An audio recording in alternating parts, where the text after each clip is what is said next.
Olá, bom dia, estamos de volta. Pastor Rubens Silva, pastor da Igreja Batista Missionária em Salgueiro, trazendo para você uma palavra de esperança. Hoje, 26 de maio de 2020, né? Um dia nublado, um dia chuvoso aqui em Salgueiro. E glorificamos a Deus pela sua misericórdia, pelo seu amor, que tem dispensado a nós todos os dias, e nós bendizemos o seu nome, porque o Senhor é bom e a sua misericórdia dura para sempre. Queremos trazer mais uma vez nesta manhã para você uma palavra de esperança e conclamamos você a estar compartilhando essa live para que as pessoas possam também ser abençoada, tá certo? Então, compartilhe com seus amigos, compartilhe com sua família, compartilhe com seus irmãos, para que possa realmente estar conosco, meditando na palavra do Senhor. Depois dessa live, ela também vai estar lá no nosso canal do YouTube. Eu convido você a entrar também no nosso canal, compartilhar, e também se inscrever. Nós já chegamos aos 700, passamos um pouquinho, mas nós precisamos de 1000, né? Então você pode colaborar conosco para que a gente possa alcançar 1000 inscritos, né? E a gente possa estar compartilhando a palavra de Deus também através do através do YouTube, tá bom? Hoje nós estaremos refletindo sobre o poder transformador do Evangelho, né? E eu quero convidar você a abrir a sua Bíblia lá em Romanos capítulo 1, versículo 16, ok? Versículo 16 e 17, a gente vai ler esses dois versículos e nós teremos como pano de fundo Atos capítulo também 16, para poder falar daquilo que Deus tem para nós através da sua palavra, certo? Então compartilhe aí para as pessoas que estão conosco, ou para as pessoas que você conhece, para que possa realmente estar conosco. Abra uma sala também aí, você pode abrir uma sala de vídeo e a gente vai estar abençoando as pessoas, tá bom?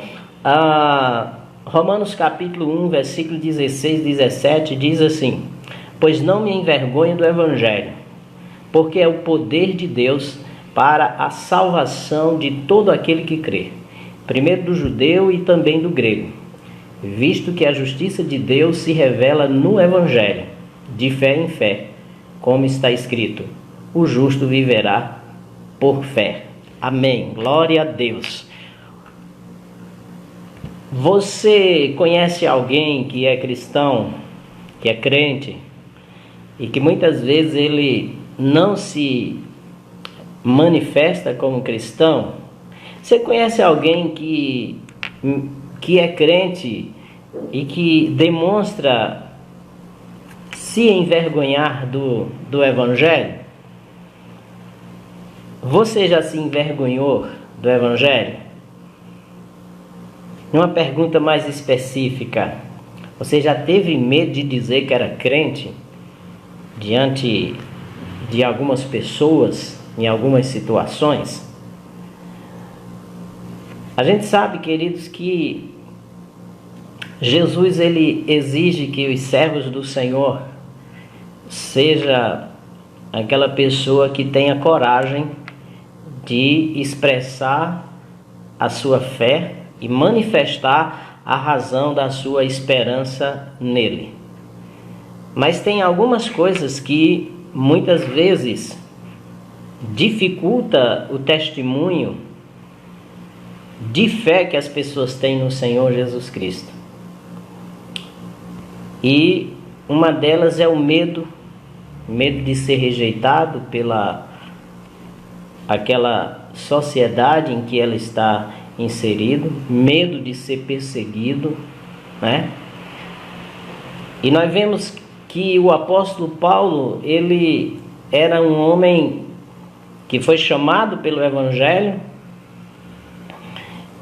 Antes era perseguidor do Evangelho e agora ele passa a ser um proclamador do Evangelho.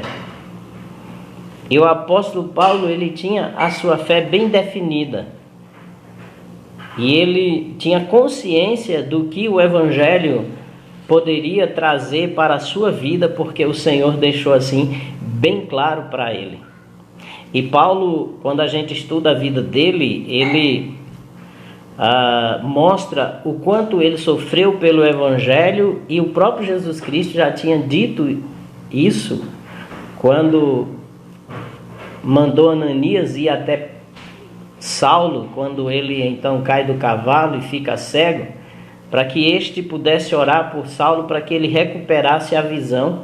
E Ananias teve medo de ir até Paulo, porque ele sabia que Paulo era um defensor rigoroso do judaísmo, a ponto de ter pedido autoridade ali às autoridades, aos sacerdotes, sumo sacerdote, para que com a comitiva de soldado pudesse sair pela região, procurando então onde houvesse um cristão, para que pudesse ser preso e até mesmo morto. Então nós sabemos que Ananias teve medo, mas o Senhor disse: vai, porque este é para mim um vaso escolhido, e eu vou mostrar a ele o quanto ele deve sofrer por causa do meu nome. E Ananias vai lá e ora por Paulo e disse: irmão Paulo, o Senhor te dá saúde. E ele cobra ali a visão. Então Paulo passa a pregar realmente o evangelho. E ele sofre.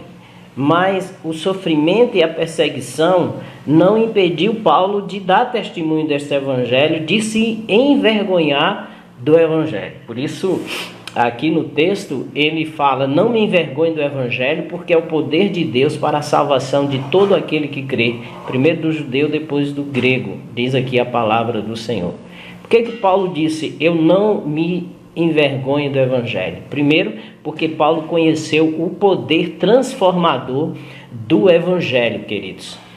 Segundo, porque além de ser um poder transformador que transformou a vida de Paulo, ele conheceu também o poder salvador do evangelho, né? O evangelho é poder para salvar não somente a sua vida, né? Livrar, mas também de salvar a sua alma do inferno, né? Então, o evangelho é poder de Deus. Essa palavra poder no grego é dínamos, que faz lembrar a explosão de uma dinamite.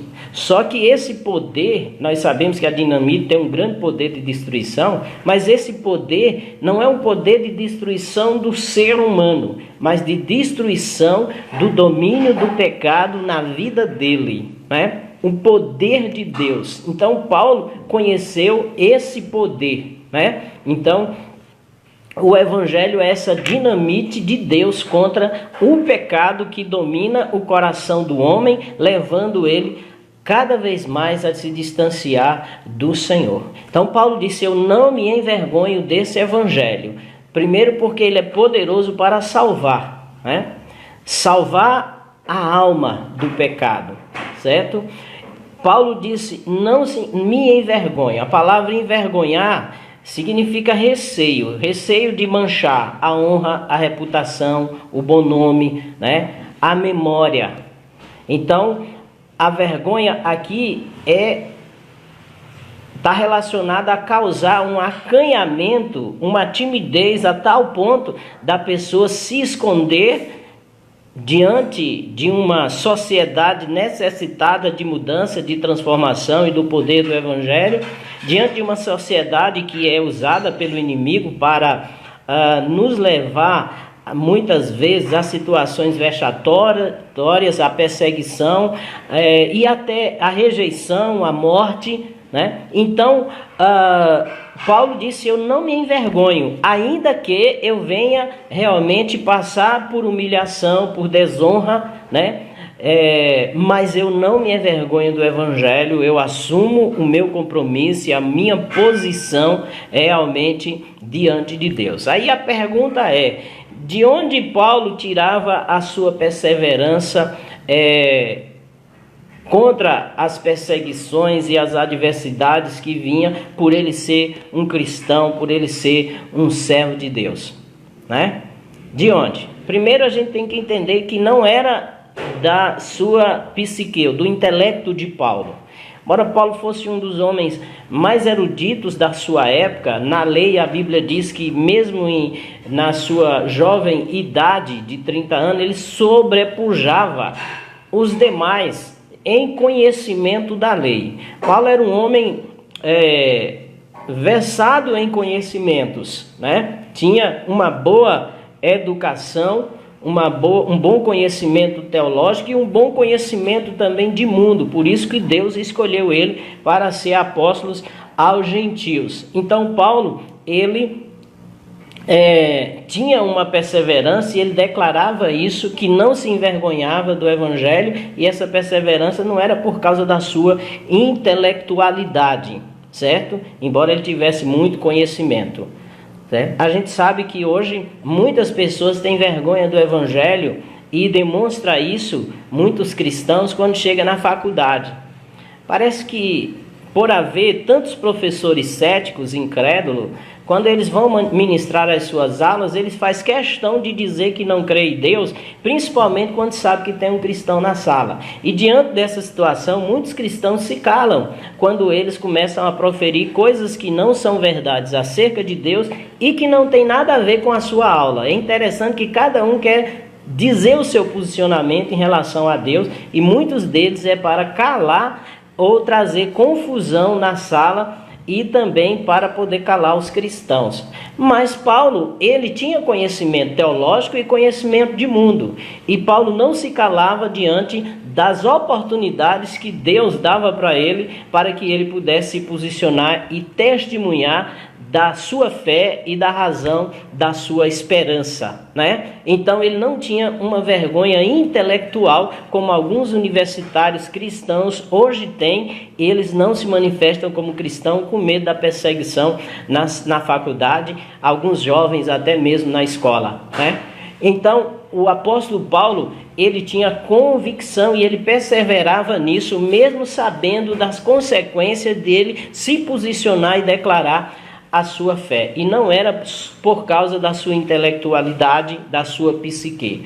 Também, queridos, nós vemos que o apóstolo Paulo, ele era um homem que desenvolvia a aptidão de se relacionar com as pessoas, com a disposição de alcançá-los para este evangelho, porque ele tinha esta missão. Cada um de nós tem uma missão, que é anunciar o evangelho. E a gente sabe que Satanás vai criar circunstâncias desfavoráveis para que a gente não declare o nosso testemunho e nem fale da razão da nossa esperança, para que esse poder do evangelho que transformou a nossa vida transforme também as vidas das pessoas. Mas para a gente vencer esse medo e não se envergonhar do evangelho, nós precisamos aprender com Paulo, que ele tirou força para perseverar e declarar o testemunho do Senhor Jesus Cristo através do seu relacionamento direto com Deus, queridos.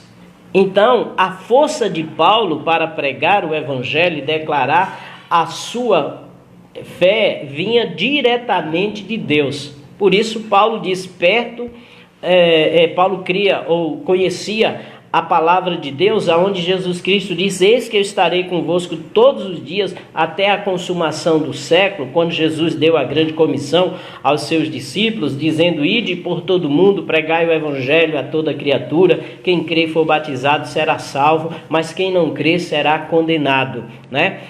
Então, nós vemos que o apóstolo Paulo tinha essa consciência e esta fé de que Jesus estava com ele. Paulo conhecia os salmos da Bíblia, né? E o Salmo 34 diz, perto está o Senhor de todos aqueles que o buscam, diz a palavra então do Senhor. O Salmo 118 também, há um versículo que fala a mesma coisa. Então a força de Paulo para que ele pudesse declarar que ele não se envergonhava do evangelho, né, que era o poder de Deus, que é o poder de Deus para a salvação de todo aquele que crê, era desse relacionamento que Paulo tinha com o próprio Senhor. Primeiro porque Paulo experimentou desse poder transformador quando Jesus se revela a ele, lá em Atos capítulo 9, quando ele está indo na estrada de Damasco, e o Senhor então numa luz muito forte, aparece ali, Paulo cai do cavalo e o Senhor fala com ele, perguntando por que ele perseguia o Senhor, e ele perguntava a quem era, e o Senhor se revela a ele. E Paulo então passa ali 3 dias enjoando e orando para entender aquela visão, quando o Senhor envia ali Ananias para mostrar e orar para ele, para mostrar a realidade do Evangelho. E Paulo então, queridos, ele passa a ser esse homem de Deus, porque ele experimentou esse novo nascimento, ele experimentou realmente do Senhor Jesus Cristo, e ali ele passou a se alimentar do Senhor e passou a pregar o Evangelho. Então a força dele vinha do Senhor. Significa que eu e você não podemos pregar o Evangelho se nós não mantermos uma regularidade de comunhão com Deus, com a palavra, com a oração, e pedindo a Ele essa força, esse poder para a gente dar testemunho, para ganhar outras pessoas para o Senhor Jesus Cristo. E nós vemos, queridos, que Paulo ele tinha essa força que vinha do Senhor. E ele conhecia também o livro de Isaías, lá no capítulo 50, onde fala, Isaías está trazendo uma profecia acerca do Senhor Jesus, que Deus havia lhe dado boca de erudito, né, para manifestar as suas palavras. E nesse texto, Paulo então vê que o Senhor Jesus, ele pregava o Evangelho com ousadia, né? E havia uma promessa ali, que estava perto o seu defensor legal, né? Que ninguém tinha poder para contender realmente com o Senhor, né? E vê que o Senhor, ele contava com o socorro de Deus, o Senhor Jesus Cristo, né?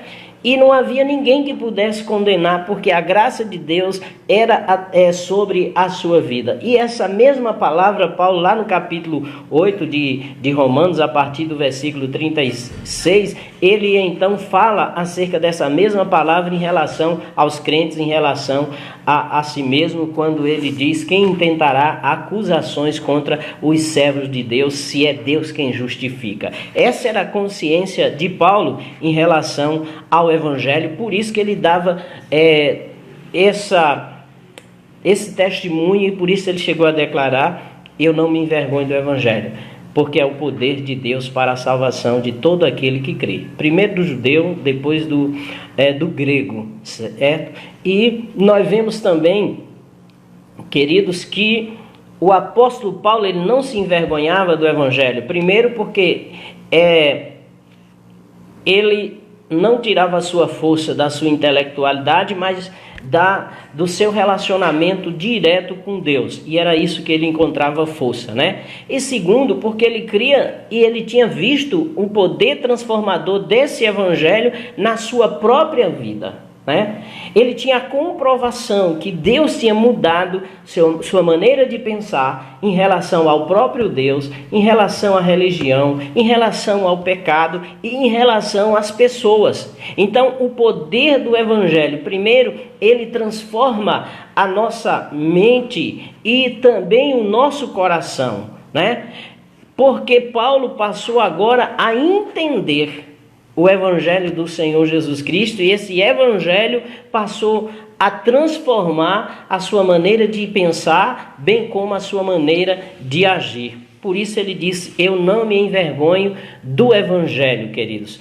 O Evangelho é o poder de Deus para a salvação. O Evangelho revela que para nós sermos salvos, nós precisamos reconhecer que somos pecadores e estamos perdidos. O Evangelho revela que para nós sermos salvos, nós precisamos nos arrepender dos pecados que nós nascemos com ele e dos que praticamos. O Evangelho revela que Jesus é aquele que perdoa os nossos pecados e que nos livra da condenação eterna pelo fato dele ter morrido por nós, sendo nós ainda pecadores. Por isso, o apóstolo Paulo, então, ele não se envergonhava do Evangelho, porque esse Evangelho abriu os seus olhos e revelou essa salvação de Deus para a sua vida. Então, ele experimentou desse poder transformador do Evangelho, e pelo Evangelho ele era fortalecido, queridos, por causa da revelação de Deus ali ao seu coração. O apóstolo Paulo não se envergonhava do Evangelho, porque o Evangelho, queridos, transformou a sua vida.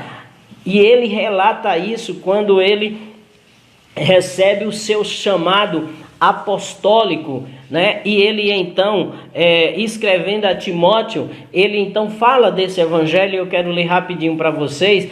1 Timóteo 1, do 11 ao 15, quando ele dá testemunho ali do poder transformador do Evangelho na sua vida.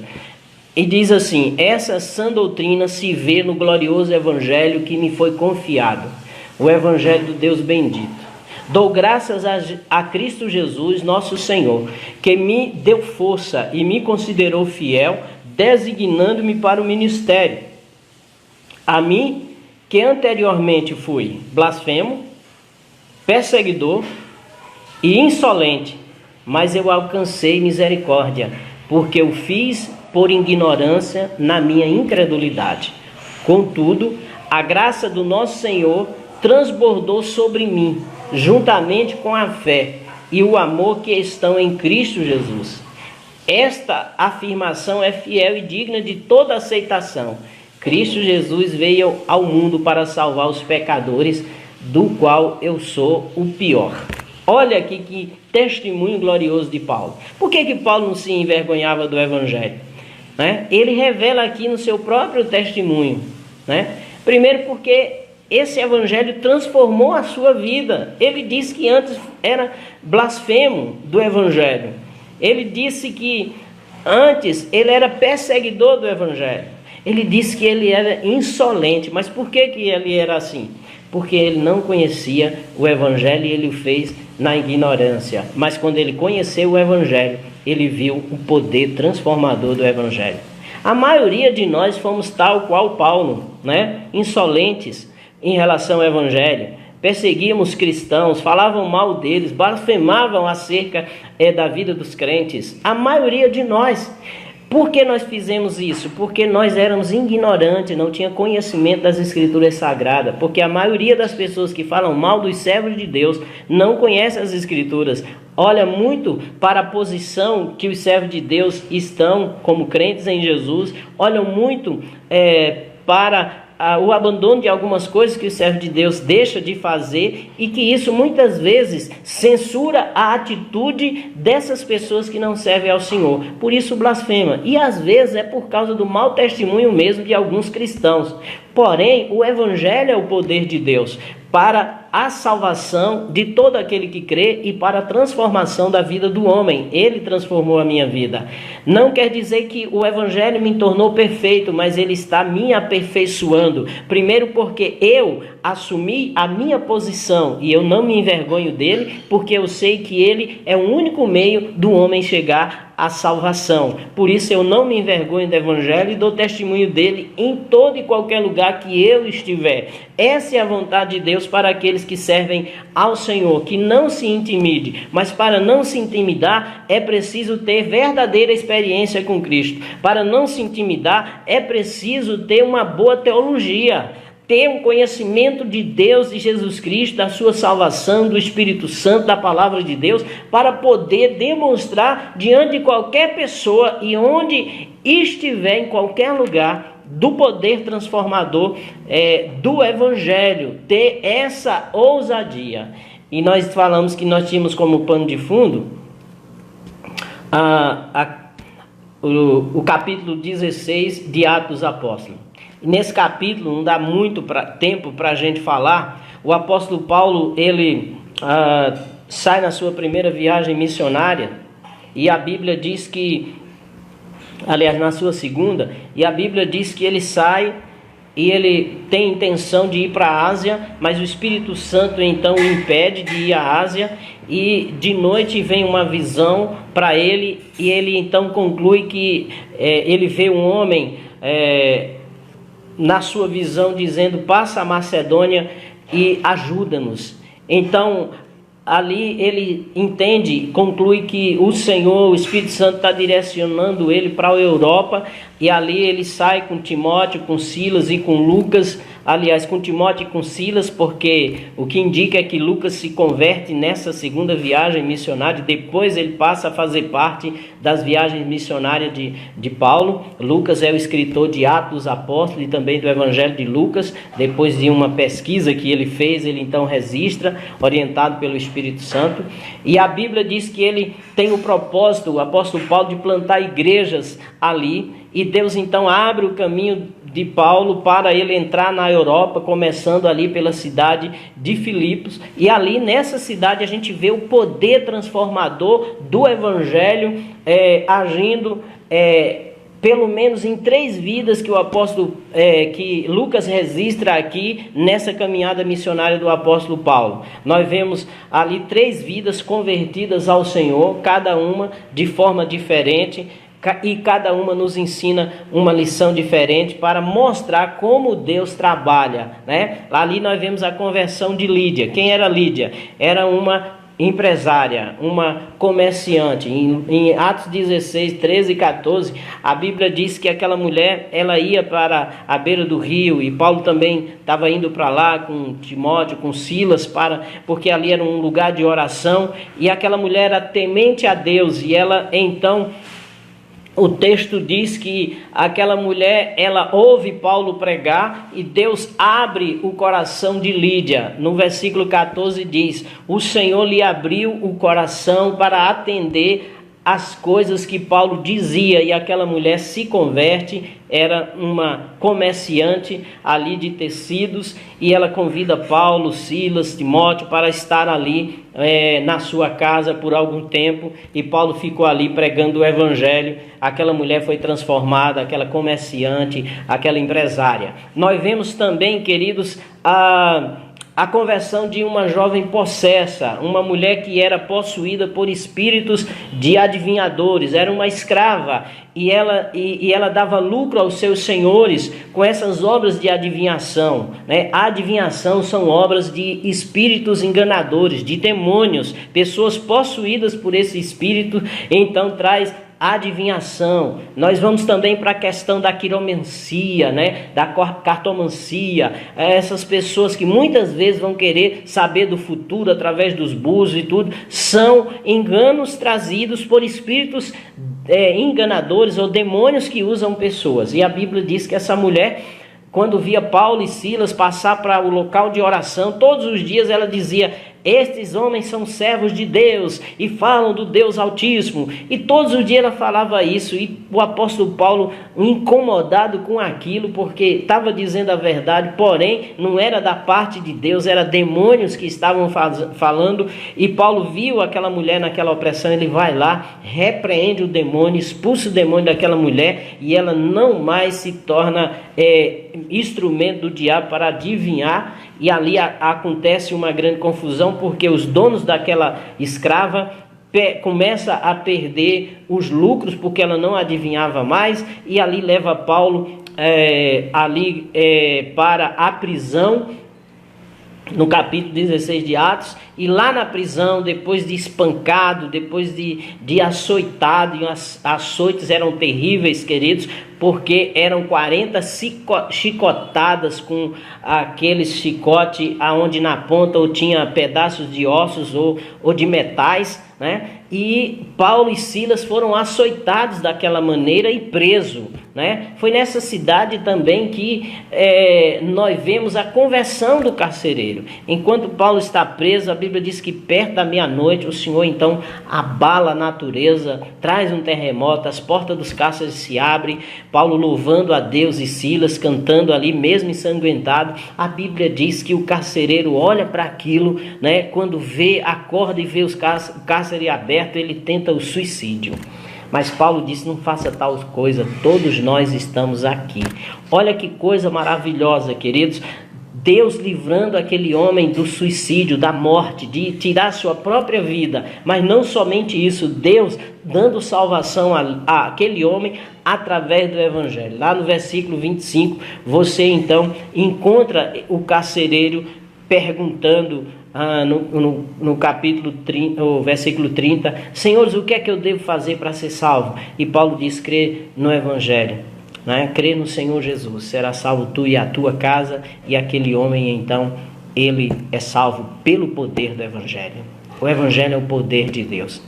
Nesses acontecimentos a gente encontra 3 milagres que Deus realizou para a salvação dessas 3 pessoas. Primeiro, o milagre físico, o terremoto aconteceu abalando as estruturas daquela prisão para que aquele homem fosse chamado a atenção para o Evangelho. Segundo, é o milagre moral. A Bíblia diz que mesmo com os cárceres abertos, nenhum preso fugiu. Qual é o preso que vê as portas das cadeias abertas e não foge?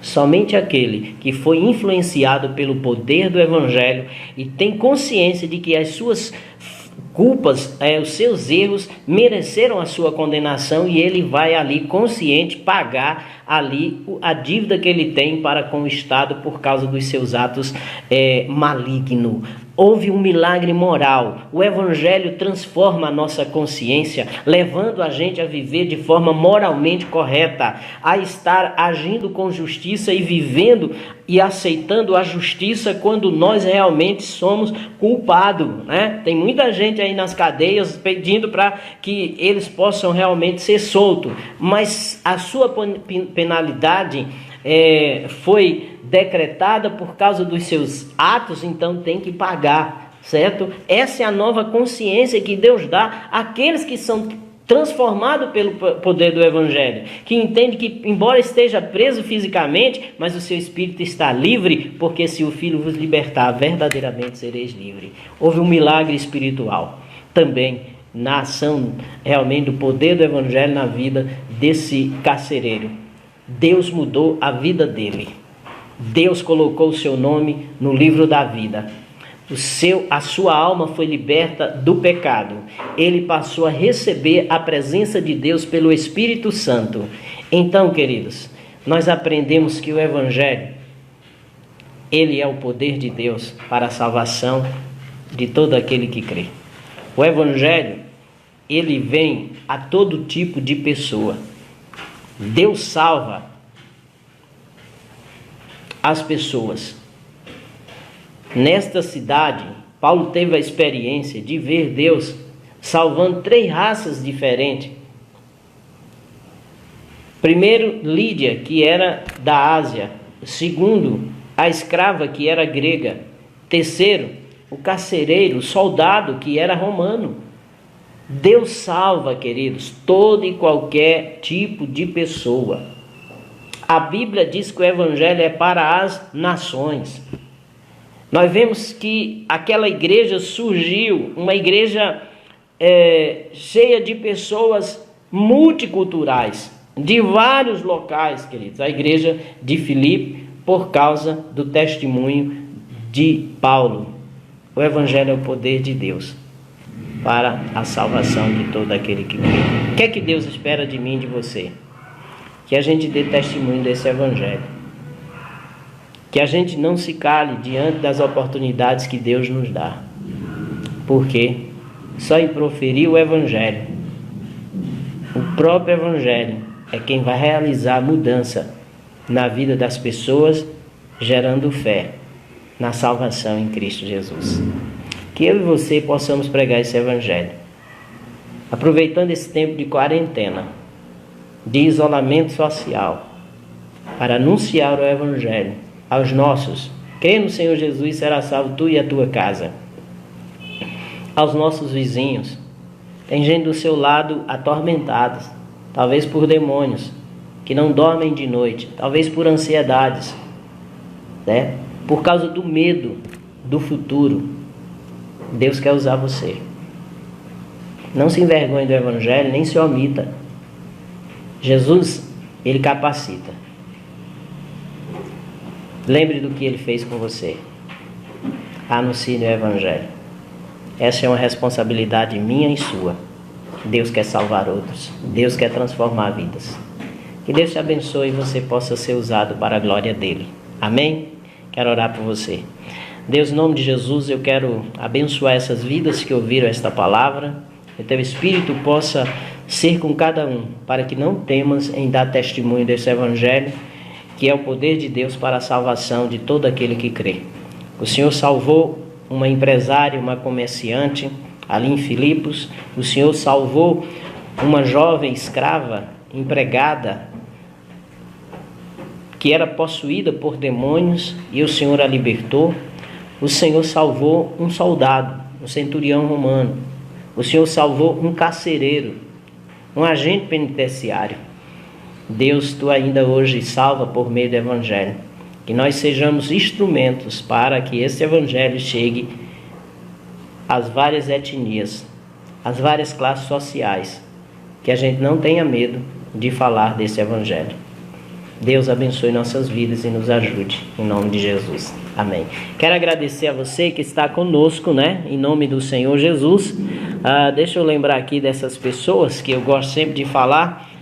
E convido você a estar aqui amanhã novamente conosco. A partir das 10h15 da manhã estaremos ali falando o Evangelho, trazendo uma palavra de esperança para você, tá certo? Quero mandar um alô aqui para Eline, né, lá em Petrolina, que está conosco. Deixa eu ver aqui mais gente. Deus abençoe Cleidinha também, a paz do Senhor. Irmão Josué, estamos orando por vocês. A irmã Adilene Souza, paz do Senhor, Adilene. Deixa eu ver também mais gente aqui. Anaíde Alves, Lourinha, Deus abençoe você, nossa pré-diaconisa. Maírton, a paz do Senhor. E também Simoneide, Denise, Deus abençoe a irmã Denise. Estamos orando pela sua mãe, em nome de Jesus, para que se recupere. Pastor Gerry, meu amigo, Deus te abençoe, Deus te use, Deus te fortaleça, querido. A irmã Zípra também, um abraço. Dejailson Ferraz, um abraço aí a Dejailson, né? Vindo lá de Natal, Rio Grande do Norte, né? Que bom, Deus te abençoe. A irmã Severiene, nossa diaconisa, Pai do Senhor. A irmã Olavo, né? Olavo tomou uma decisão através da ministração da palavra de Deus nesse tempo de pandemia, nas lives. Um abraço, Olavo. Deixa eu ver aqui, Denise Alcântara também, Sinara, irmão Hertz, um abraço. Deixa eu ver aqui mais, a irmã Euda, irmão Charles, Deus abençoe. Amanhã, irmã Euda e Charles estarão ministrando para vocês, viu? Irmã Euda, já se prepare que amanhã é a sua vez, quarta-feira. A Sinara também, irmão Antônio Vitorino, estamos orando por você, no nome de Jesus. Creio que Deus está trabalhando e você está se recuperando aí do Covid, em nome de Jesus. A Ismênia também, Deus abençoe. A Cícera Matias, irmã Cícera. Luciene Isidoro, irmã Lourdes Costas. Maria Bezerra,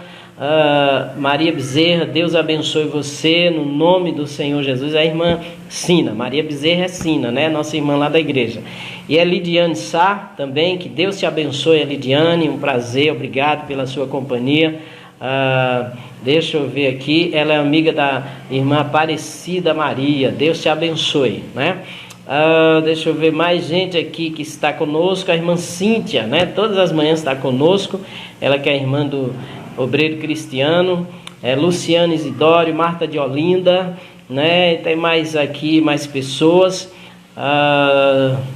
Idibas também, um abraço à irmã Idibas, né? Sua mãe, irmã Patrícia também, que Deus abençoe. A Sebastião, que também está nos assistindo, Deus abençoe aí em nome de Jesus, tá bom? Amanhã esteja conosco, amanhã tem uma palavra de Deus através da irmã Euda, do irmão Charles, para você, no nome de Jesus. Agradeço pela sua atenção e até amanhã, tenha um bom dia.